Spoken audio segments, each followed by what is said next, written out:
সকাল থেকে কটা কাম আছেন দাদা? কত মাসেন সকাল থেকে?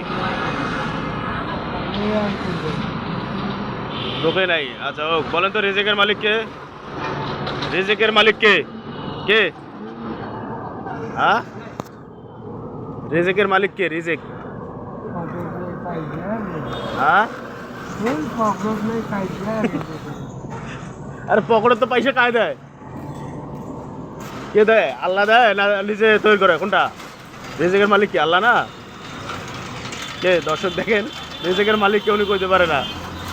হ্যাঁ, কে? আপনাকে যে সৃষ্টি করছে কে? মালিক কে? রিজিকের মালিক কি আল্লাহ? হ্যাঁ, আল্লাহ রিজিকের মালিক। এদার আল্লাহ রিজিক পাঠাইলো, ঠিক আছে? দর্শক এরকম ভিডিও পেতে বেশি বেশি শেয়ার করুন। একজন অসহায় মানুষকে এভাবে সাহায্য করা হবে। পার ভিডিও 2 টাকা করে সাহায্য করা হবে। যত শেয়ার হবে ঠিক তত 2 টাকা করে একজন মানুষকে সাহায্য করা হবে। ধন্যবাদ।